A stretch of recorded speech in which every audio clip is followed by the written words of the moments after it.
चंद्रयान-2 ने चांद पर ऐसा क्या दिखा दिया कि नासा के होश उड़ गए।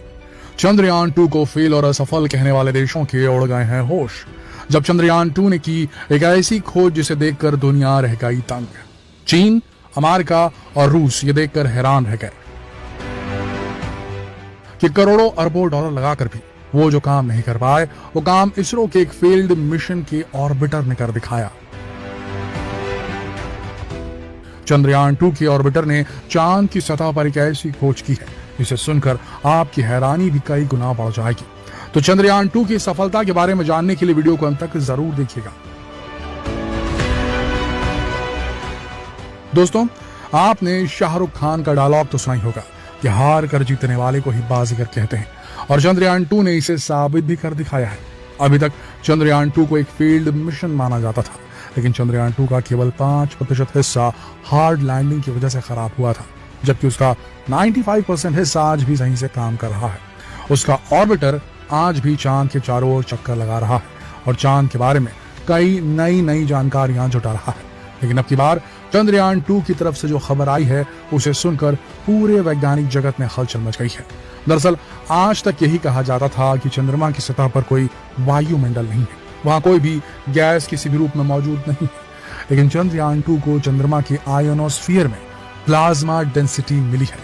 यह बड़ी खोज इसलिए है क्योंकि अब तक कहा जाता था कि चंद्रमा के पास कोई गैस नहीं है। हालांकि प्लाज्मा डेंसिटी का मतलब है कि वहां गैस के कण मौजूद हैं। चंद्रयान-2 ने यह जानकारी चंद्रमा के उस साइड के बारे में दी है जो कि सूर्य की ओर था। हालांकि सूर्य के रेडिएशन या फिर सोलर विंड की वजह से इन न्यूट्रल पार्टिकल्स पर कोई इफेक्ट नहीं दिखा गया। चंद्रमा के आयोनोस्फीयर की रिसर्च के लिए Chandrayaan-2 dual frequency radio science का इस्तेमाल कर रहा है। इसमें 2 कंपैटिबल सिग्नल का इस्तेमाल किया जाता है। चंद्रयान-2 के ऑर्बिटर के सिग्नल बेंगलुरु के ब्यालुलु में स्थित ग्राउंड स्टेशन पर रिसीव किए जाते हैं, जहां रेडियो मास्किंग मेथड से प्लाज्मा डेंसिटी का पता लगाया गया है। प्लाज्मा डेंसिटी की जानकारी रॉयल एस्ट्रोनॉमिकल सोसाइटी लेटर के मंथली जर्नल में पब्लिश भी की गई है। इसमें कहा गया है जो भी देखने को मिला वो बहुत ही अनोखा था। सूर्यास्त के बाद यहाँ IEDPS यानी कि इंटीग्रेटेड इलेक्ट्रॉन डेंसिटी प्रोफाइल में बहुत देखी गई है।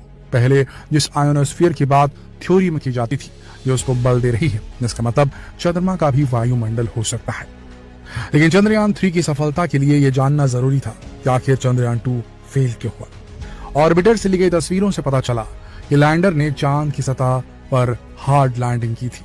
चलिए अब देखते हैं कि आखिर कैसे अचानक ये मिशन का रुख बदल गया। जब लैंडर चांद की सतह से 35 किलोमीटर की ऊंचाई पर था, तब लैंडर को उतारने की प्रोसेस शुरू हुई। उस समय तक लैंडर के सभी सिस्टम बिल्कुल ठीक तरह से काम कर रहे थे, जिससे वैज्ञानिकों को सॉफ्ट लैंडिंग की उम्मीद बन गई थी। इसके बाद की पूरी प्रोसेस ऑटोमेटिक होनी थी। आगे की सभी कमांड लैंडर पर लगे ऑटोमेटिक कंप्यूटर को देनी थी, और यह भी एकदम ठीक तरह से काम कर रहा था। 20 से 21 किलोमीटर की दूरी के दौरान लैंडर ने बिल्कुल उसी तरह से काम किया जैसे कि उम्मीद थी। इस समय तक लैंडर ने अपनी गति को 50% तक कम कर लिया था। लैंडिंग का यह फेज रफ ब्रेकिंग फेज कहलाता है। इसके बाद आगे बढ़ने के लिए लैंडर को अपनी स्पीड को और कम करना था। यह फेज 10 मिनट का था। इस दौरान लैंडर की गति 250 मीटर प्रति सेकंड तक कम हो गई थी, यानी कि अब तक सब ठीक ठाक चल रहा था। और अब लैंडर 6 किलोमीटर के ऑल्टीट्यूड पर आ चुका था, यानी कि अब मिशन अपने अंतिम दौर में पहुंच चुका था। इसरो के हेड ऑफिस में सभी वैज्ञानिक और पीएम मोदी बेताबी से लैंडर के चांद पर लैंड करने का इंतजार कर रहे थे। अब तक रफ ब्रेकिंग फेज भी पूरा हो गया था। इसके बाद लैंडर का अगला फेज या एब्सोल्यूट नेविगेशन फेज, इसमें लैंडर को उस जगह को सिलेक्ट करना था जहां उसे उतरना था। इसमें 38 सेकंड का टाइम लगने वाला था। यहां तक आते आते लैंडर की गति 86 मीटर प्रति सेकंड तक कम हो गई थी, और अब लैंडर को केवल 4.4 किलोमीटर की दूरी और तय करनी थी। यहां तक भी सब एकदम सही था।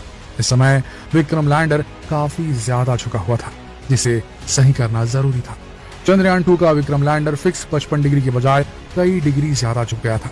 लैंडिंग की प्रोसेस शुरू होने के बाद अब तक 12 मिनट हो चुके थे, और लैंडर की गति 60 मीटर प्रति सेकंड तक पहुंच चुकी थी, जो कि काफी अच्छा संकेत था। लैंडर अब बस चांद की सतह पर ही पहुंचने वाला था। अब तक फाइन ब्रेकिंग सिस्टम ऑन कर दिया गया था, और अब लैंडर को अपनी गति को 0 करना था और चांद की सतह पर सॉफ्ट लैंड करना था। इसरो में इस समय काफी टेंशन का माहौल था। सभी लोग फाइन ब्रेकिंग सिस्टम के पूरा होने का वेट कर रहे थे, लेकिन कई मिनट बीत जाने के बाद भी लैंडर की तरफ से कोई जानकारी नहीं आ रही थी। यही वो पॉइंट था जब इसरो का विक्रम लैंडर से कांटेक्ट पूरी तरह से टूट गया। इस समय विक्रम लैंडर चांद की सतह से केवल 2.1 किलोमीटर दूर था। इसके बाद 23 मिनट बीत गए, लेकिन लैंडर से कांटेक्ट नहीं हो पाया। लगभग 1 घंटे बाद इसरो के चीफ के सिवन ने अनाउंस किया कि हमारा लैंडर से संपर्क टूट गया है और लैंडर ने चांद पर हार्ड लैंड किया है। इसके फेल होने के पीछे कई वजह हो सकती है, जैसे कि चांद की सतह की धूल इसके सोलर पैनल्स पर जम गई हो, जिससे एनर्जी सप्लाई बंद हो गई हो। यह भी हो सकता है कि इंजन के कारण लैंडर में लगा ऑन बोर्ड कंप्यूटर ओवरहीट हो गया हो, जिसकी वजह से कम्युनिकेशन बंद हो गया हो। यह हो सकता है किसी सेंसर में कोई गड़बड़ी आ गई हो। यह भी कहा गया कि उसकी चुनी हुई landing site 500 metre by 500 metre की छोटी लैंडिंग साइट थी। इस वजह से उसे लैंडिंग करने में परेशानी हुई।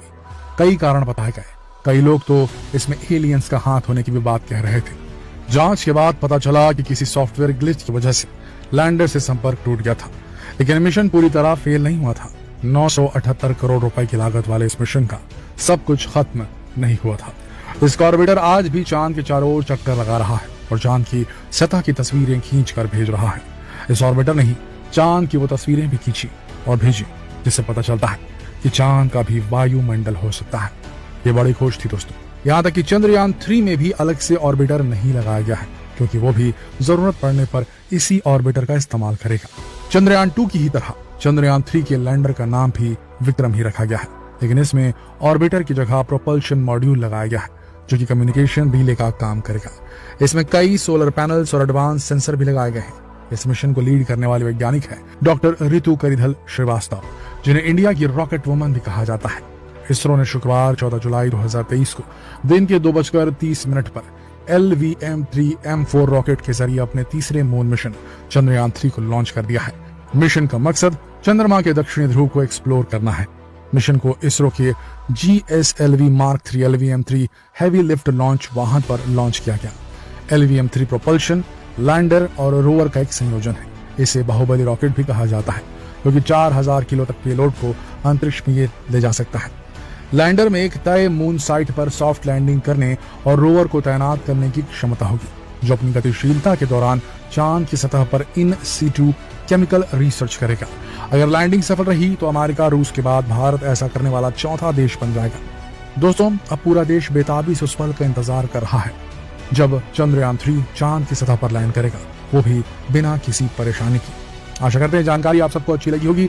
अगर ये जानकारी आपको दिलचस्प लगी तो जितना हो सके इस वीडियो को शेयर करें, फेसबुक पर, व्हाट्सएप पर, यूट्यूब पर। जल्द मिलते हैं एक और दिलचस्प वीडियो के साथ। तब तक के लिए आप सबका इस वीडियो के अंदर बने रहने के लिए दिल से धन्यवाद।